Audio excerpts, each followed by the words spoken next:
Okey, Assalamualaikum. Bertemu lagi dengan Cikgu Hani dalam kelas kimia online bermula percuma, selamanya percuma hanya di academyyoutuber.com. So, pada malam ini Cikgu Hani ingin berkongsi berkaitan dengan 7.4 teori perlanggaran. Okey, jika anak-anak masih ingat lagi, pada minggu lepas Cikgu Hani sudah membincangkan berkaitan faktor-faktor yang mempengaruhi kadar tidak balas dalam tajuk 7.2 dan 7.3. So, hari ini, malam ini, Cikgu Hani ingin berkongsi berkaitan 7.4 teori perlanggaran. Okay? Merupakan subtopik terakhir dalam topik 7 kadar tidak balas kimia tingkatan 4. Okey, diharap anak-anak semua sudah bersedia ya. Sebelum kita mulakan kelas kita pada malam ini, kita bacakan Al-Fatihah dan juga doa belajar ya. Semoga ilmu yang kita belajar pada malam ini bermanfaat dan mudah dihadam. Okey, Bismillahirrahmanirrahim.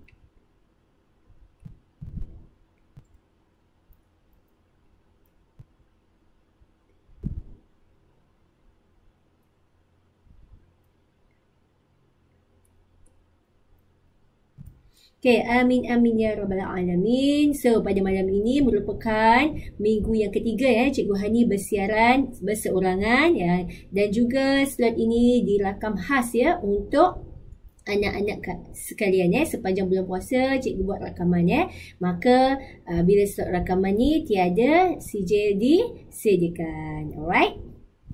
So, kita pergi lihat standard pembelajaran yang kita harus lihat ya. So, kita harus dapat sepatutnya di akhir pembelajaran ini murid dapat ya. Nombor 1, 7.4 menghuraikan teori perlanggaran. Apa itu teori perlanggaran?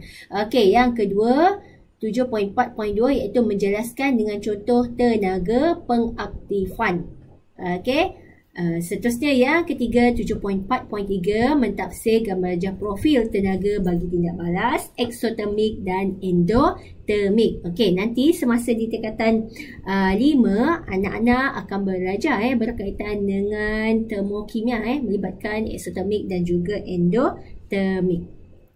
Alright, so pada malam ni ada tiga objektif pembelajaran ataupun standard pembelajaran yang mesti dicapai. Okey, diharap anak-anak sekalian dapat menggunakan je bersama cikgu pada malam ni. Okey. Alright. Satu, ini contoh tenaga pengaktifan, dan yang tiga gambar rajah profil tenaga. Okey, kita pergi slide seterusnya.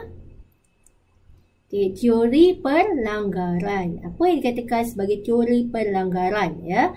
Teori perlanggaran mengatakan bahawa ya, zarah bahan tidak balas, zarah bahan tidak balas mesti berlanggar. Mesti berlanggar antara satu sama lain untuk tindak balas berlaku. Dia mesti berlanggar. Kalau tak berlanggar, tindak balas tak boleh berlaku. Dia mesti berlanggar antara satu sama lain. Sebab tu kita panggil teori perlanggaran. Kemudian yang kedua, ini nombor 1 nombor 1, ada nombor 2. Nombor 2, pelanggaran antara zarah-zarah bahan tindak balas. Bahan tidak balas dia mesti menghasilkan tidak balas kimia. Zarah-zarah bahan tidak balas ni saling berlanggar. Dan bila dia berlanggar itu, dia mesti menghasilkan tidak balas kimia yang disebut pelanggaran berkesan. Mesti ngam tu, langgar mesti kena. So, kadar tidak balas bergantung kepada frekuensi pelanggaran berkesan. Itu yang ketiga. Apa itu frekuensi? Frekuensi itulah kekerapan ya. Kekerapan. Itu berapa banyak ia berlanggar. Contohnya dalam masa 1 saat, berapa banyak ia berlanggar berkesan itu. Sebab itu panggil frekuensi pelanggaran berkesan. Itu kekerapan pelanggaran berkesan. Kemudian satu lagi berkaitan dengan pelanggaran ini adalah tenaga pengaktifan. Apa itu tenaga pengaktifan? Tenaga pengaktifan adalah tenaga minimum. Tenaga paling sikit yang diperlukan supaya zarah-zarah bahan tidak balas tadi dia boleh bertindak balas. Maksudnya tenaga paling sikit diperlukan oleh bahan tidak balas tadi untuk melakukan tindak balas. Tenaga paling sikit itu dipanggil tenaga pengaktifan. So bila dia berlanggar diperlukan tenaga kan. Jadi tenaga pengaktifan itu adalah tenaga minimum yang diperlukan supaya tindak balas boleh berlaku. Alright. Seterusnya Tenaga pengaktifan. Okey, apa itu tenaga pengaktifan? Okey, kita lihat gambar rajah profil tenaga tindak balas eksotermik. Okey, tindak balas eksotermik. Okey, kita ada satu gambar rajah profil tenaga iaitu pada paksi Y adalah tenaga. Okey, pada paksi Y tenaga, ya. Paksi Y tenaga dan pada paksi X adalah okey. Sekejap kita tengok yang warna hijau ini adalah bahan tindak balas Perhatikan ni bahan tindak balas. Okey, seterusnya ini adalah tenaga pengaktifan. Nampak ni daripada puncak. Okey, daripada bahan tindak balas ke puncak. Okey, garis putus-putus ni maksudnya daripada bahan tindak balas ke puncak itu kita panggil tenaga pengaktifan. Okey, kemudian yang menurun ni, menurun daripada garis bahan tindak balas ni, kan, daripada sini sampai bawah ni. Okey, dekat sini ini adalah haba yang dibebaskan ke sekitar menyebabkan jumlah hasil balas lebih rendah daripada jumlah tenaga bahan tindak balas. Alright, ini adalah eksotermik, tindak balas eksotermik, di mana kat sini bahan tindak balasnya lebih tinggi daripada hasil tindak balas. Okey, katalah kat sini kita letak nombor. Okey, katalah sini saya letak 40. Sini katalah saya letak 10. Ni contoh. So awak dapat perhatikan bahan tindak balasnya lebih tinggi daripada hasil tindak balas yang bacaan dia 10, kan. Itu contoh. Okey, so kamu dapat perhatikan kat sini daripada garis putus ni, kan, daripada haba pada bahan tindak balas ke hasil tindak balas ini, haba dibebaskan ke sekitar menyebabkan jumlah hasil tindak balas lebih rendah daripada jumlah tenaga bahan tindak balas. Okey, kat sini jumlah tenaga bahan tindak balas lebih tinggi daripada jumlah hasil tindak balas. Okey, sebab apa? Sebab haba dibebaskan kat situ. Alright. Ni lintasan tindak balas pada paksi Y adalah lintasan tindak balas. Okey, kamu ingat betul-betul di mana daripada garis putus-putus hingga ke puncak itu kita panggil tenaga pengaktifan. Tenaga minimum yang diperlukan untuk bahan itu bertindak balas supaya tindak balas boleh berlaku. Okey, tenaga pengaktifan simbolnya biasa kita guna EA. E besar, A kecil, iaitu activation energy. Alright. Okey, boleh cikgu teruskan tindak balas eksotermik. Okey, sekarang kita lihat tindak balas endotermik. Gambar rajah profil tenaga tindak balas endotermik.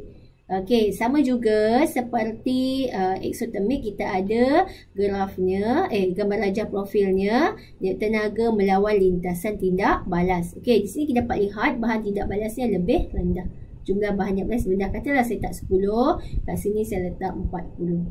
Hasil tindak balasnya. Okey, kat situ hasil tindak balasnya. Okey, lebih tinggi daripada bahan tindak balas. Okey, kat situ haba diserap dari persekitaran menyebabkan jumlah tenaga, jumlah tenaga bahan tindak balas lebih tinggi daripada jumlah tenaga hasil tindak balas macam cikgu sebut tadi, kan, 40.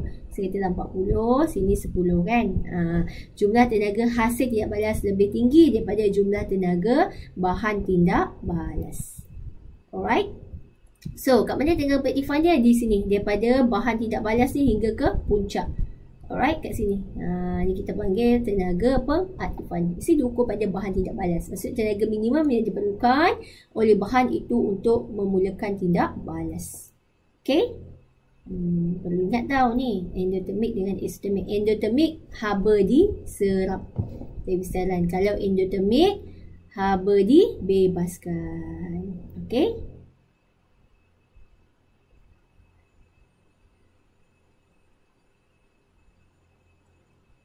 Alright, kita lihat orientasi pelanggaran. Apa yang dikatakan orientasi pelanggaran? Iaitu zarah bahan tindak balas perlu berada pada orientasi yang betul, iaitu kedudukan yang betul untuk menghasilkan pelanggaran berkesan. Bila pelanggar tu dia ngam. Tepat dia langgar. Itu maksud dia. Nampak kan warna hijau dengan warna biru. Bila dia berlanggar kan. Ni point kat sini. Ni kena ni kena ni. Berarti masih orientasi yang betul. Macam tu. Ngam dia kena betul. Alright. Okey, so kita lihat pelanggaran berkesan dan kadar tindak balas. Okey, lebih tinggi frekuensi pelanggaran berkesan, lebih tinggi kadar tindak balas. So, lebih rendah frekuensi pelanggaran berkesan, lebih rendah kadar tindak balas. Okey, apa beza ayat nombor 1 dengan ayat nombor 2 ni? Okey, so kamu lihat sini, jika lebih tinggi frekuensi pelanggaran berkesan, lebih tinggi kadar tindak balas. Lebih rendah frekuensi pelanggaran berkesan, lebih rendah kadar tindak balas. Okey, so makin banyak pelanggaran yang berkesan, pelanggaran yang betul ngam, kadar tindak balas yang lebih tinggi. Okey, kalau pelanggaran berkesan tu sedikit, so rendahlah kadar tindak balas dia. Okey. Kesan kepekatan ke atas kadar tindak balas. So, kalau kita ingat lagi minggu lepas cikgu ni dah bincangkan ada 5 faktor yang mempengaruhi kadar tindak balas. Jadi kita lihat faktor yang pertama iaitu kesan kepekatan ke atas kadar tindak balas. So, kalau kamu lihat di sini figure ini ataupun wajah ini kepekatan rendah. Okey, bila kepekatan rendah kurang pelanggaran. So kenapa? Bila kepekatan kita kaitkan dengan bilangan zarah per unit isi padu tu, berapa banyak bilangan zarah yang ada dalam tu. Okey, makin pekat maksudnya banyaklah zarah-zarah dalam tu. Okey, bila kepekatan tinggi banyak pelanggaran. Sebab banyak bilangan zarahnya, banyaklah pelanggaran. Okey. Okey, yang kedua pula kesan saiz bahan ke atas kadar tindak balas. Alright, apabila saiz bahan tindak balas itu kecil, okay, so ini dia punya point kamu perlu ingat apabila saiz bahan tindak balas kecil, jumlah luas permukaan bahan tindak balas bertambah. Okay, jumlah luas permukaan terdedah kepada pelanggaran bertambah. Okay, kemudian point yang ketiga, frekuensi pelanggaran antara zarah-zarah bertambah. Okay, kena mention lah kalau kalsium karbonat dengan asid hidroklorik, tuliskan dia punya zarah-zarahnya itu apa. Okay, kemudian poin yang keempat, frekuensi pelanggaran berkesan antara zarah-zarah bertambah. Maka kadar tindak balas bertambah. Okay, ini cikgu ajar teorinya. Selepas ini di akhir nanti cikgu akan tunjukkan beberapa contoh soalan berkaitan dengan teori pelanggaran. Kita akan bincang bersama, alright? Okay, seterusnya. Ini contoh kesan saiz kadar tindak balas. Eksperimennya ini. Okay, kalau kamu ingat lagi semasa titan 4, okay, eksperimen berkaitan dengan keteluan marmar. Bila sebut keteluan marmar, maksud kita gunakan kalsium karbonat. Okay, keteluan marmar kita gunakan kalsium karbonat maksudnya. Okay, dia punya formula kimianya. Alright, so ditindakbalaskan dengan asid hidroklorik. Bahan tindak balasnya asid hidroklorik dengan keteluan marmar. Okay, susunan rajasnya kita gunakan telangkon, kita gunakan salur penghantar dan disambungkan kepada burette. Okay, dan ada retort stand kat sini kita clamp kat situ, kita sebutkan. Okay, so nanti di akhir tindak balas ada gas karbon dioksida yang terkumpul di ruang kosong sini pada burette. Alright. So, ini adalah rajah graf dia, graf yang terlibat iaitu kalau bilangan zarahnya sama, oleh itu jumlah hasil adalah sama. Ini isi padu gas karbon dioksida melawan masa dalam masa saat.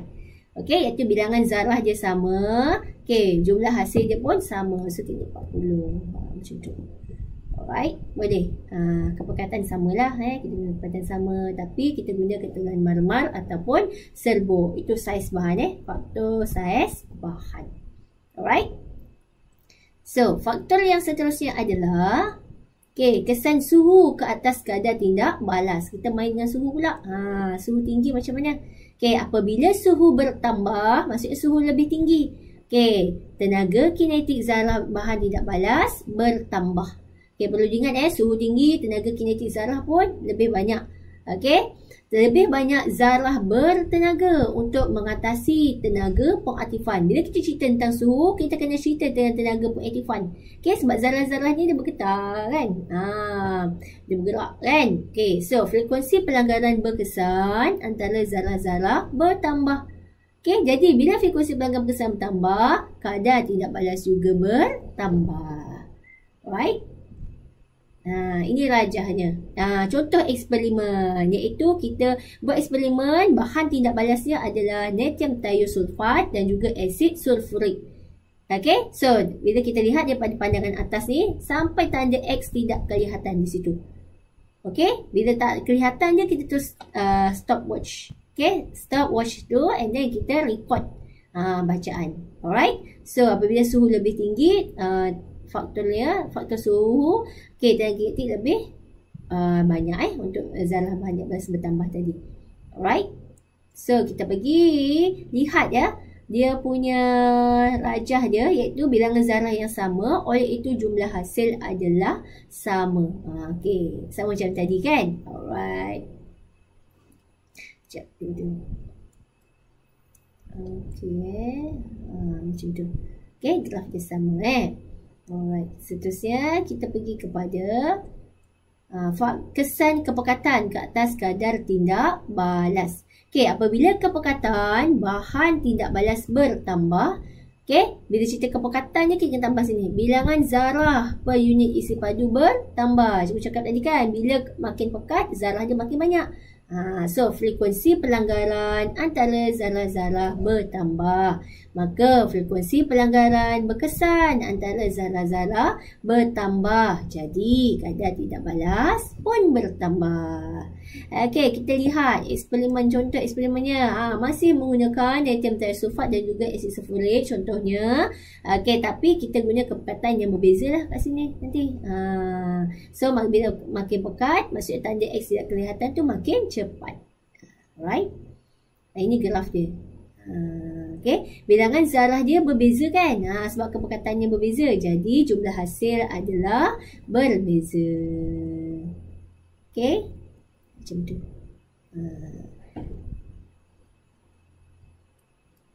Seterusnya adalah kita nak tengok faktor kesan tekanan ke atas kadar tindak balas. Alright. So, apabila tekanan gas bertambah, tekanan gas bertambah, bilangan zarah per unit isi padu bertambah. Okay, so frekuensi pelanggaran antara zarah-zarah bertambah, frekuensi pelanggaran berkesan antara zarah-zarah bertambah, maka kadar tindak balas bertambah. Okay, kita lihat kesan makin iaitu faktor yang kelima lah. Kesan makin ke atas kadar tindak balas, iaitu apabila makin hadir, makin menyediakan lintasan alternatif dengan merendahkan tenaga pengaktifan. Okey, kalau tiada makin, dia ikut jalan biasa, orang kata. Jalan biasa. Tapi bila makin hadir, kita ada highway lah, orang kata. Lintasan alternatif tu macam highway lah. Supaya tenaga pengaktifan tu lebih rendah. Okey, untuk mulakan tidak balas, tenaga minimum tu lagi rendah lagi. Sebab tu lah kita gunakan makin. Alright, so lebih banyak zarah-zarah bahan tindak balas dapat mencapai tenaga pengaktifan itu. Okey, lebih banyak zarah. Sebab bila tenaga pengaktifan makin rendah, banyaklah zarah-zarah yang boleh bertindak balas. Okey, seterusnya frekuensi pelanggaran berkesan antara zarah-zarah bertambah, maka akhirnya kadar tindak balas juga bertambah. So, bila cerita tentang makin, mesti ada poin lintasan alternatif merendahkan tenaga pengaktifan. Okey, ni adalah contoh grafnya bilangan zarah yang sama. Okey, oleh itu jumlah hasil adalah sama. Okey. Ni contoh rajah rajah profil tenaga, iaitu kita ada sini tanpa makin. Okey, ni tadi bahan tidak balas lebih tinggi daripada hasil kan. Itu tidak balas apa? Isotonik kan. Okey, so di sini bila tanpa makin, tenaga pengaktifannya kat sini EA. Nampak EA ni dengan makin. Okey, EA nya di sini. Biasa kita labelkan EA prime kat sini. EA prime ni EA saja kalau tanpa makin. Okay, so bila dengan makin, tenaga pengaktifannya lebih rendah. Ini kita kata tadi makin menyediakan lintasan alternatif untuk merendahkan tenaga pengaktifan. Okay, so dirajah sebelah ni, okay, nampak balas dengan tanpa makin lebih tinggi tenaga pengaktifannya. Kat sini dengan makin, tenaga pengaktifannya lebih rendah. Okay, EA prime kat sini. Okay. So yang ini adalah tindak balas eksotermik, yang ini adalah tindak balas endotermik. Okay, macam tu. Alright. Boleh ingat di mana makin merendahkan tenaga pengaktifan. Alright. So kita lihat di sini tindak balas eksotermik. Okay, di mana tenaga melawan lintas tindak balas. Kat situ delta H-nya negatif. Okey, kalau dia minta kita labelkan, ni EA kan? EA kat sini tenaga pengaktifan. Ataupun EA. Tenaga pengaktifan ataupun EA. So, bila bahan tidak balas tolak dengan hasil tidak balas, kita dapat delta H yang negatif. Itu adalah tindak balas eksotermik. Delta H negatif. Maksud delta H sama dengan negatif berapa? Katalah negatif 1280 kilojoule. Contoh. Okey, contoh. Contoh. So, kalau tidak balas endotermik, okey, bahan tidak balas, kat sini kita ada tenaga pengaktifan, EA, tenaga pengaktifan kan? So, di sini adalah delta H-nya positif. Okey, delta H-nya positif. Okey, katalah positif 275 kilojoule nilai dia. Contoh, tidak balas endotermik, bahan tidak balas, dengan hasil tidak balas dapat positif. Okey? Boleh? Alright. Rumusan daripada teori pelanggaran tadi adalah, so kita ada teori pelanggaran di mana kita ada faktor saiz bahan.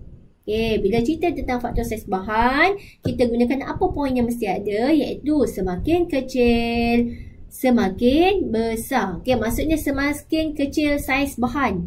Semakin kecil saiz bahan, semakin besar jumlah luas permukaan yang terdedah kepada pelanggaran. Maka frekuensi pelanggaran antara zarah meningkat, frekuensi pelanggaran berkesan antara zarah meningkat, maka kadar tidak balas meningkat. Macam tu. Ini dia punya rumusan yang mesti kamu ingat.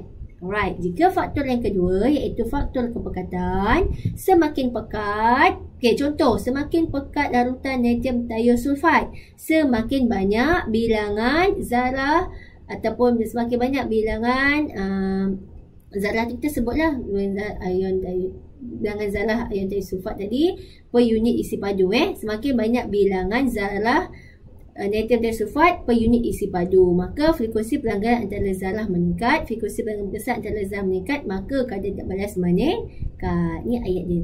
Bila faktor yang ketiga suhu, semakin tinggi suhu, semakin tinggi tenaga kinetik. Zarah bahan tidak balas semakin banyak. So, zarah yang melepasi tenaga pengaktifan. Ni EA ni tenaga pengaktifan. Cikgu sebut tadi kan dekat slide sebelumnya kan, EA adalah sama dengan tenaga pengaktifan.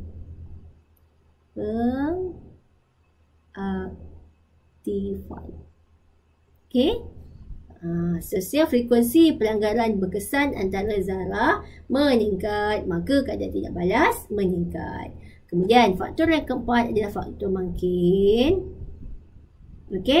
So, makin menyediakan lintasan alternatif dengan tenaga pengaktifan yang rendah. So, lebih banyak zarah mampu mencapai tenaga pengaktifan yang rendah, maka frekuensi pelanggaran berkesan antara zarah meningkat, maka kadar tidak balas meningkat. Itu poin dia. Alright, so nampak tak nota di sini? Kalau melibatkan asid, iaitu melibatkan kepekatan lah. Yang kemudian asid, zarah terlibat adalah ion H+, ion hidrogen. Iaitu tadi contohnya, semakin pekat lautan natrium thiosulfide, semakin banyak bilangan zarah, iaitu bilangan ion hidrogen bertindak balas dengan ion thiosulfide per unit isi padu tadi. Boleh macam tu. Bila asid kita tambah ion hidrogen tadi. Alright. So, diharap kongsian cikgu berkaitan dengan teori pelanggaran tadi memberi manfaat kepada anda semua ya. So kita boleh break lah sekejap break 1 minit sebelum kita pergi kepada latihan. Bolehlah minum-minum dulu kan 1 minit sementara cikgu nak sambung kepada latihan.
kita bertemu kembali selepas kita rehat 1 minit lebih kurang. Okey, kita masuk kepada latihan. Okey, topik kadar tindak balas lah sebab kita dah habis belajar tajuk kadar tindak balas. Okey, latihan yang pertama adalah contohnya kita ada 3 set eksperimen dijalankan untuk mengkaji kadar tindak balas antara serpihan marmar dengan asid. Okey, serpihan marmar dengan asid. Okey, jadual menunjukkan keadaan tindak balas itu. So, kita perhatikan. Okey, set 1 kita ada bahan tindak balasnya 25 cm padu asid hidroklorik 0.2 mol per desimeter padu dan serpihan marmar berlebihan. Okey, masa yang diambil untuk mengumpul 40 cm gas dalam masa saat kita ada 30. Okey, 30 saat kat situ. And then set yang kedua, kita ada 30 cm padu, asid hidroklorik 0.2 mol per desimeter padu dan serpihan marmar berlebihan. Antara set 1 dan set 2, bezanya adalah isi padu asid. Okey, isi padu asid berbeza. Ya. So, banyak isi padu asid, tengok ni. Masa ni ambil untuk mengumpul 50 saat. Ya. Okey, dan yang ketiga, kita ada 25 cm padu, asid sulfurik. Okey, masa kekuatan yang sama dan serpihan marmar berlebihan. Okey, masanya juga 50. Okey. Asid sulfurik. Bezanya asid sulfurik dengan asid hidroklorik. Okey, kita lihat ya. Okey, berdasarkan jadual, tulis persamaan kimia bagi tindak balas antara serpihan marmar dengan asid hidroklorik. Okey. Sama kimia tindak balas antara serpihan marmar. Okey, tadi di awal cikgu bagi tahu kalau serpihan marmar ia adalah kalsium karbonat. Okey, cuba anak-anak tulis. Apakah persamaan kimianya antara serpihan marmar dengan asid hidroklorik di ruangan left chat situ. Cuba tulis. Cikgu bagi masa 5 saat. 1, 2, 3, 4, 5. Okey, tengok ada tak? Ada tak yang betul? Okey, bila serpihan marmar dia adalah kalsium karbonat, di mana CaCO3 plus 2HCl menghasilkan kalsium klorida CaCl2 plus CO2 plus H2O. Okey, itu adalah persamaan kimia yang seimbang. Alright. So, soalan yang kedua adalah serpihan marmar dengan asid sulfurik. Okey, ini dia automatik automatik dia tukar pada C pula So, serpihan marmar dengan asid sulfurik macam mana pula? Okey, masih sama. So, CaCO3 plus H2SO4 menghasilkan CaSO4, kalsium sulfat plus CO2 plus H2O. Alright? Okey, boleh anak-anak? Boleh kan? Okey, kita pergi soalan yang seterusnya. Okey, bandingkan kadar tindak balas antara set 2 dengan set 3. Okey, kadar tindak balas dalam set 3 lebih tinggi daripada set 2. Okey, kenapa? Kenapa kita dapat ni? Kenapa kita kata set 3 lebih tinggi daripada set 2?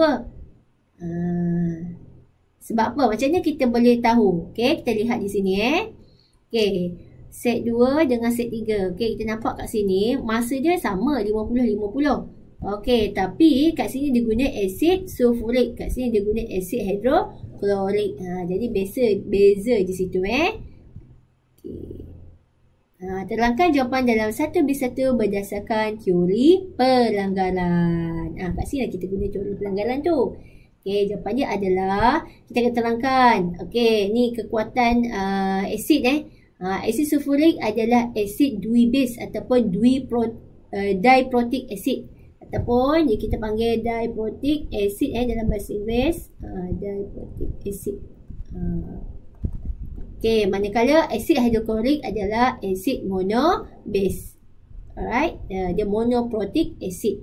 Alright, itu poin yang pertama. Okey, poin yang kedua, kita kena highlight asid sulfurik mempunyai 2 kali ganda kepekatan ion hidrogen daripada asid hidroklorik. Kenapa? Sebab daripada formula asid sulfurik ni kan H2SO4 perlu ingat kalau HCl ni asid hidroklorik HCl. Di sini kita dah nampak 2 kali ganda kekuatan ion hidrogen dalam asid sulfurik berbanding dengan asid hidroklorik. Okey, ini dah dibincangkan dalam tajuk acid base ya.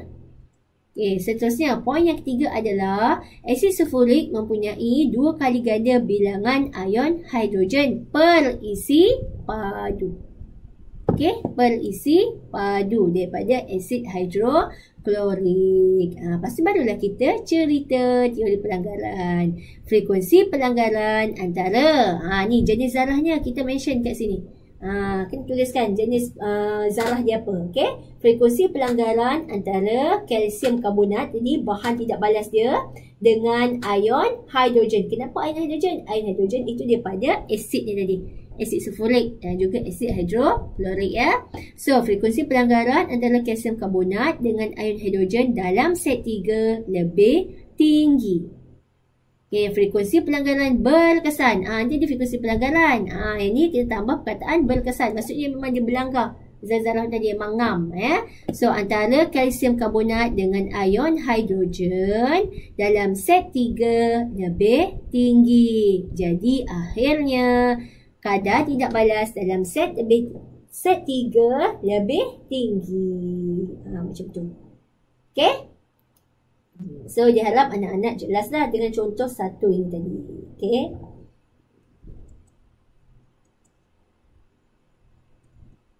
Okay, seterusnya kita diminta untuk menghitung isi padu maksimum gas yang terbebas dalam set 1, dalam set 2 dan juga dalam set 3. Okay, macam mana nak cari? Kita mesti ingat yang pertama sekali mesti cari bilangan mol. Macam cari bilangan mol? So, kita guna hubungan MV per 1000. Kenapa guna MV per 1000? Sebab kita ada isi padu asid dan juga kemolaran asid. Kita tengok sini slide yang sebelum tadi. Okay, cikgu pergi back sekejap. Ni. Kita diberi kepekatan asid dan juga isi padu asid. Jadi kita guna hubungan bilangan mol asid yang kita boleh cari bilangan mol sama dengan MV per 1000. Kita guna hubungan itu. Alright.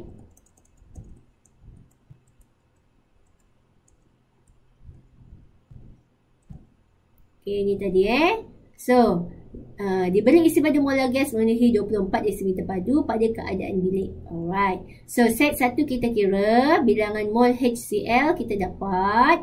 Okay, isi padunya 25, kepekatannya 0.1 per 1000. Okay. So, cikgu tulis V dulu kat sini.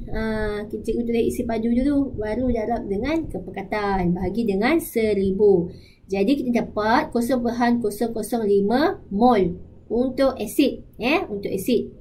Okay, jadi berdasarkan persamaan kimia. Alright, okay, persamaan kimia tadi kan dia antara kalsium karbonat kan. Okay, cikgu tuliskan sini persamaan kimianya. Okay, HCl menghasilkan kalsium klorida kan. Okay, tambah CO2 tambah H2O kan. So, kita seimbangkan sini dulu. Alright. So, berdasarkan persamaan kimia yang ni tau. Kita tengok. HCl kepada CO. Kita tengok sini. Tengok sini. Yang CO2. So, 2 mol kepada 1 mol. Nampak kan? 2, 1. Okay, so yang sebenarnya, yang sebenarnya yang kita guna iaitu 0.005 mol HCl menghasilkan 0.0025 mol CO2. Sebab apa? Sebab nisbahnya 2 kepada 1 kan. Macam tu. Ni nampak Alright. So, isi padu gas yang terbebas adalah kita gunakan 0.025 mol darab dengan 24,000. Kenapa 24,000? Sebab kat sini tadi desimeter padu kan. Okay, 1 desimeter padu bersamaan dengan 1000 sentimeter padu. Okay.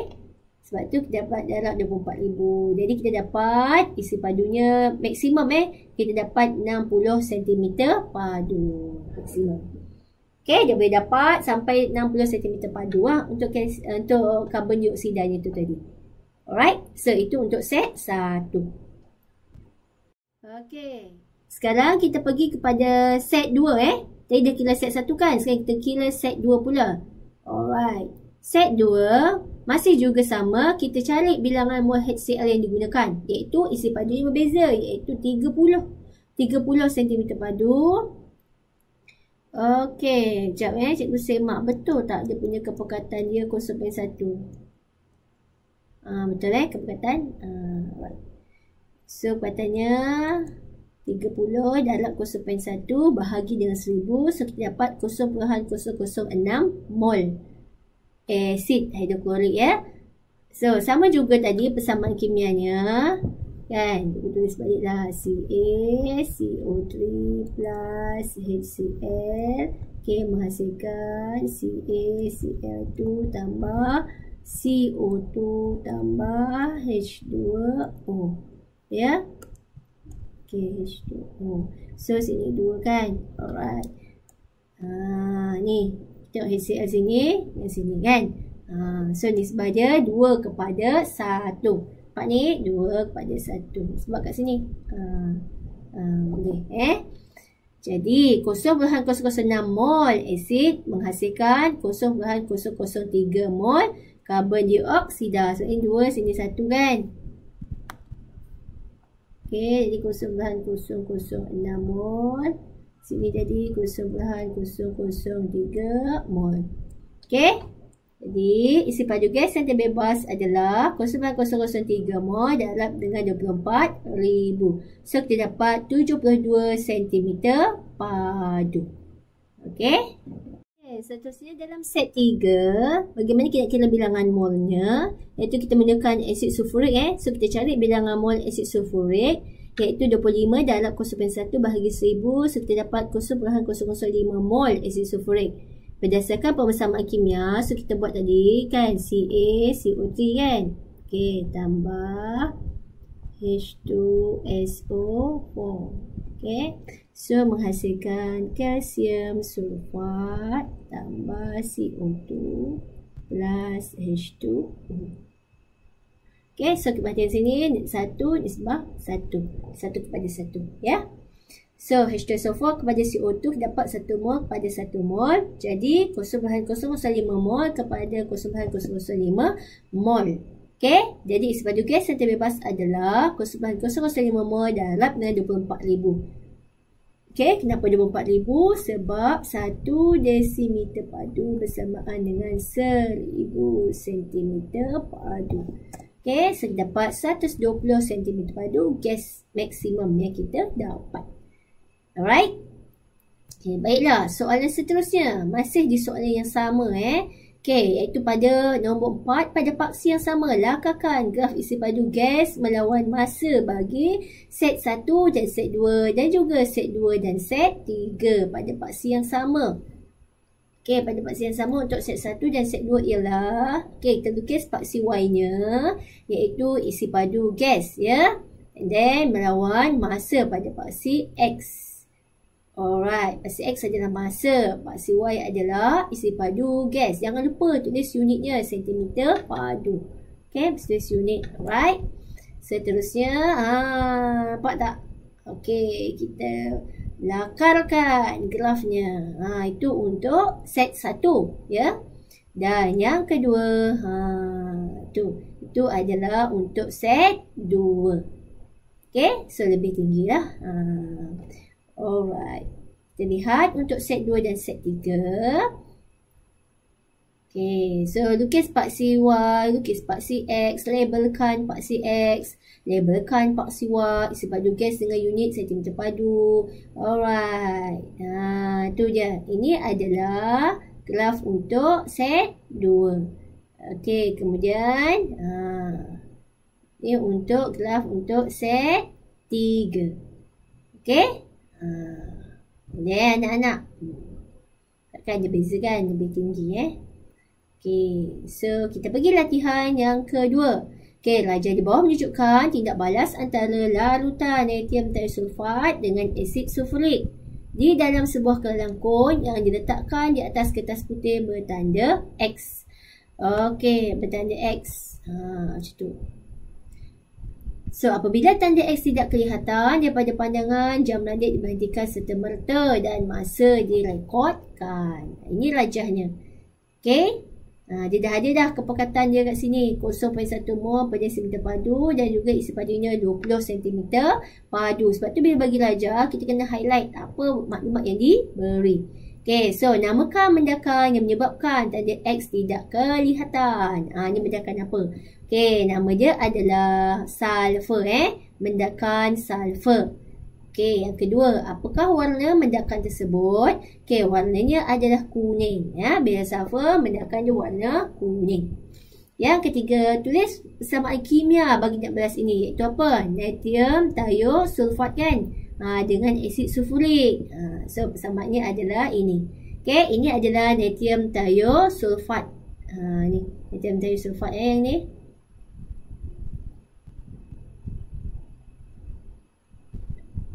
Okay. Nampak tak?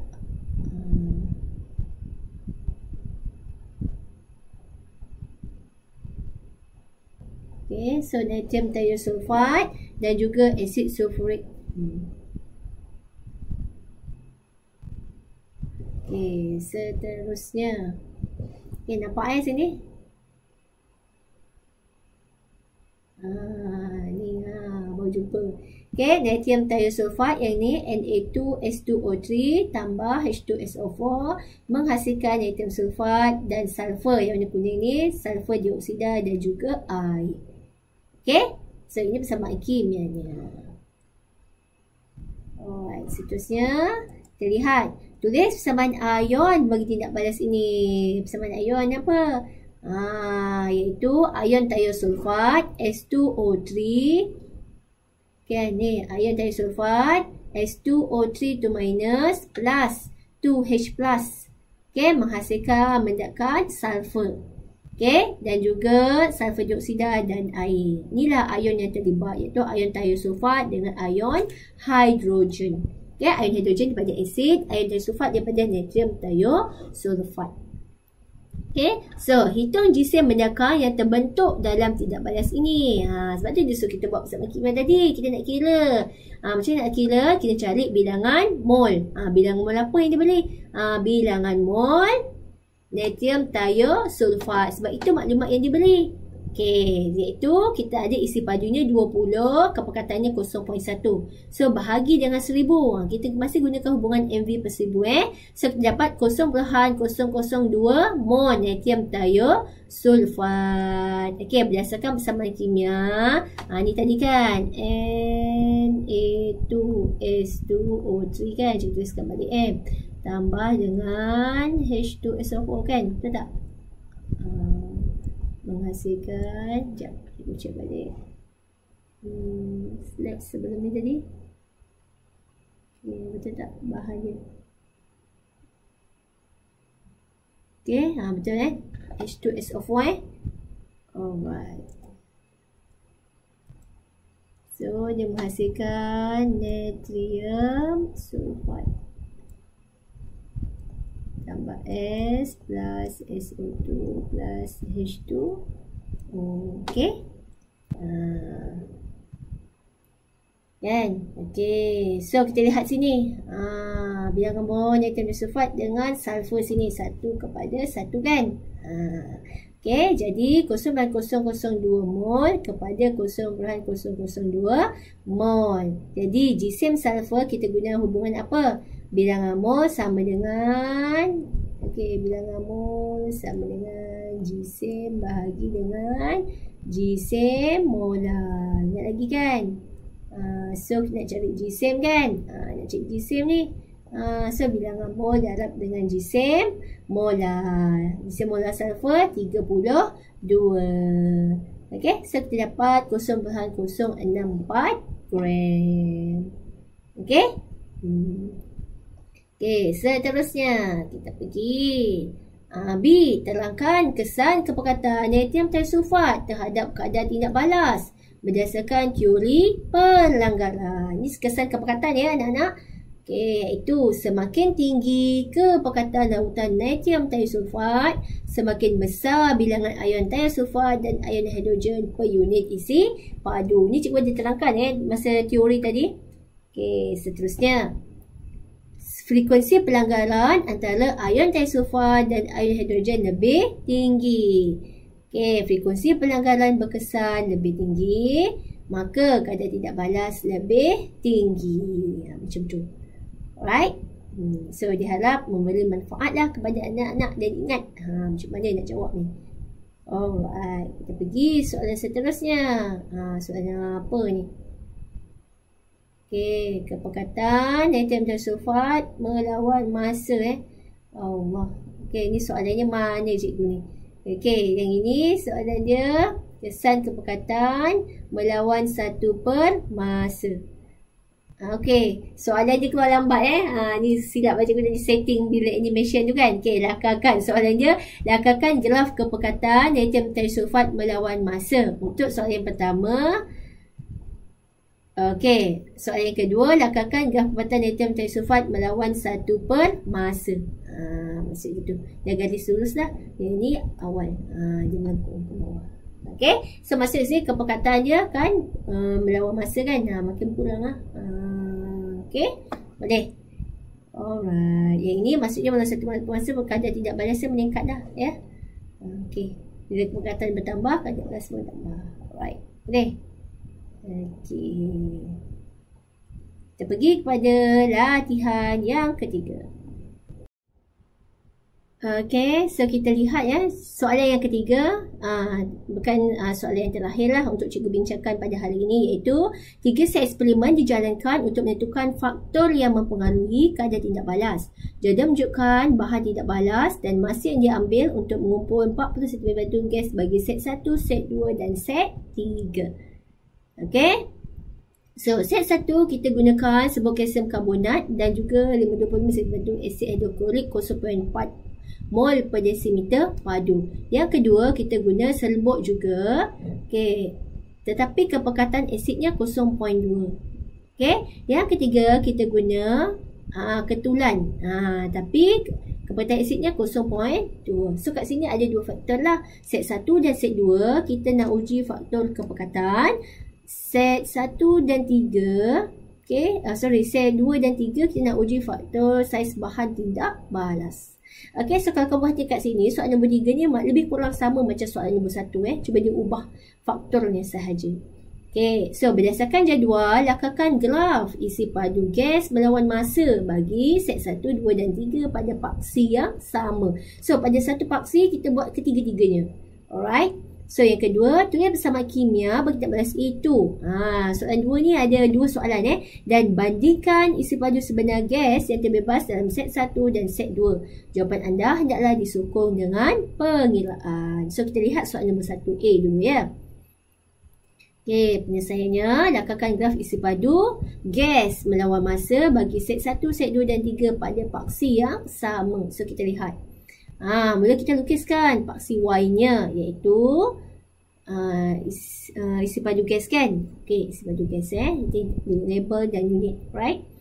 So, paksi X ni adalah masa dalam saat, paksi Y ni adalah isi padu gas dalam unit sentimeter padu.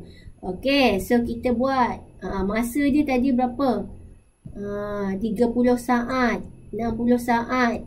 Okey, dan juga 90 saat. Kita labelkan. Alright, so isi padunya tadi kita buat 10, 20, okey, 30, okey, 40. Alright, 40. Sebab tadi yang maksimum kan. Di akhir tu dia nampak sampai 40 cm padu. And then kita plotkan. Ni pada masa 30 saat. Okey, tu dia macam tu. Okey, so maksudnya akhirnya malar lah. Okey, itu satu. Okey, yang kedua pada 60 saat. Okey, macam tu. Okey, kemudian malar sampai 40 dia malar. Kemudian pada itu set 2 pada seterusnya adalah kita plotkan pada masa 90 saat. Okey, itu dia. Seterusnya malar itu set 3. Okey, so diharap anak-anak semua jelaslah dengan pandangan cikgu untuk menjawab soalan ini. Okey. Okey, soalan ni memberi markah 4 4 markah ya untuk soalan ni. So awak label betul ni. 1, 2, 3 betul. Ni semua betul. And then ada isi padu, masa. Ni tu dapatlah 4 markah. Right? Okey, soalan seterusnya yang B persamaan kimia. Okey, CaCO3 plus 2HCl menghasilkan CaCO2 plus CO2 plus H2O. Ni sama macam soalan yang pertama tadi kan. Okey, so set 1 kita kira bilangan mol CO2.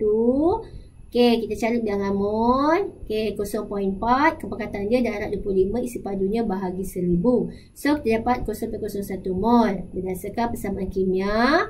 Okey, 2, 1 sini So, 0.001 mol kepada 0.005 mol. Maka isi padu gas yang terbebas kita darabkan 24,000 sebab 1 desi terpadu bersamaan dengan 1000 cm padu. Okey, 1 desi padu bersamaan dengan 1000 cm padu. Okey, so kita dapat 120 cm padu untuk set 1. Okey, boleh Jadi, untuk kira set 2, okey, soalan ni dia minta, dia bagi 6 markah Okey, 6 markah. Okey, panjang kan? Sebab dia minta persamaan kimia. Kita dah buat 1 markah. And then kita kira set 1. Sekarang kita nak kira set 2 pula. Okey. Okey, set 2. Bilangan mol CO2 kita cari 0.2 darab 25 dapat 0.005 mol persamaan kimia 2 kepada 1 nisbahnya. Jadi 0.005 mol menghasilkan 0.0025 mol.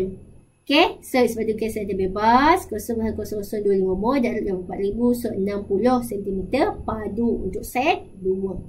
Okey. Okey. Seterusnya kita pergi soalan yang C.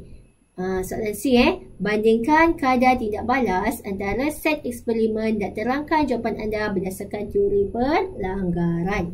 Okey, soalan yang C1. So, dia suruh kita bandingkan. Dia terangkan teori pelanggaran antara set 1 dan set 2. Iaitu faktor apa tadi? Set 1 dan set 2. Dia faktor apa tadi? Kepekatan ke kadar kepekatan ataupun saiz bahan. Faktor kepekatan kan? Okey, so kadar balas bagi set 1 adalah lebih tinggi daripada kadar balas bagi set 2. Sebab apa? Ni point dia. Ni sebab dia suruh bandingkan. Bandingkan. Satu markah ada kat situ. Okey. Kepekatan asid hidroklorik dalam set 1 adalah lebih tinggi. Okey. Jadi, bilangan zarah per unit isi padu asid bertambah. Okey, sebab kepekatan asidnya lebih tinggi dalam set 1. Frekuensi pelanggaran antara zarah-zarah yang bertindak balas bertambah. Kita awak boleh mention lah frekuensi pelanggaran antara zarah-zarah ion hidrogen. Okey, ion hidrogen dengan kalsium karbonat tadi kan bertambah. Okey, macam contoh cikgu bagi tadi Dan frekuensi pelanggaran berkesan bertambah, maka kadar tindak balas bertambah. Okey. Itu cerita pasal set 1. Kita cerita juga set 2. Okey, set 2. Dalam set 2, kepekatan asid hidroklorik adalah lebih rendah.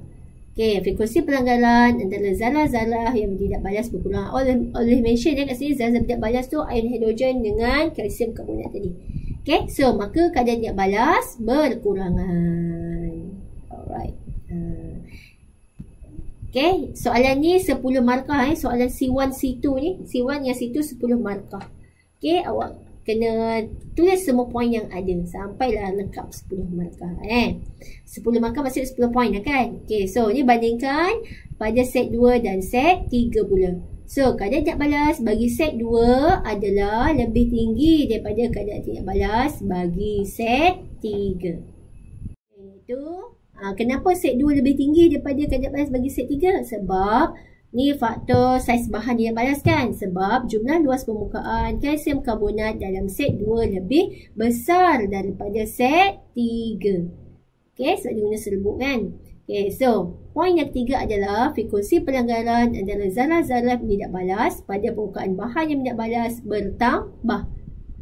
Ataupun boleh cakap frekuensi pelanggaran antara zarah-zarah yang tidak balas pada permukaan yang terdedah bertindak balas bertambah. Okey, seterusnya frekuensi pelanggaran berkesan bertambah. Akhirnya kadar tidak balas bertambah. Tu set 2 Apa jadi dengan set 3? Kena cerita juga set 3, iaitu dalam set 3 jumlah luas permukaan kalsium karbonat dalam set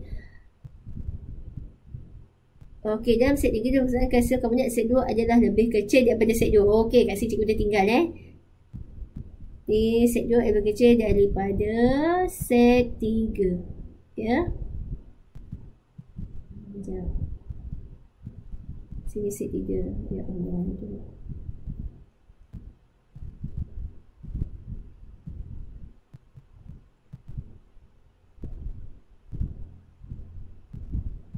Okay, sorry tertinggal. Cikgu tertinggal ni. Set 3.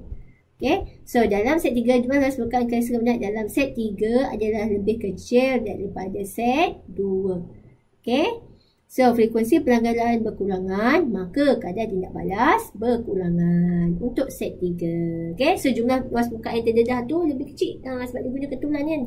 Jadi frekuensi pelanggaran berkesan itu berkurangan. Okay, boleh frekuensi pelanggaran berkesan berkurangan macam tu.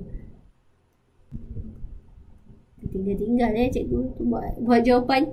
Alright, so diharap perkongsian cikgu pada hari ini bermanfaat kepada kamu semua. Segala yang baik itu datang daripada Allah, dan yang buruk itu datangnya daripada kelemahan diri cikgu sendiri. Okay. Sekian, terima kasih kepada Cikgu Hani. Teruskan menyokong Akademi YouTuber. Okay, setiap hari Sabtu jam 8 malam kelas kimia. Okay, kamu semua dah rindu dengan Cikgu Maya kan? Okay, insyaAllah lepas saya nanti Cikgu Maya akan kembali membuat tuition bersama kamu semua. Alright, so jumpa lagi. Selamat berpuasa. Selamat Hari Raya belum lagi kan? Masih puasa lagi Okay, selamat berpuasa dan teruskan melaksanakan ibadah puasa dengan jayanya. Okay, jaga diri, jaga kesihatan, stay home, stay safe. Okay, bye. Assalamualaikum.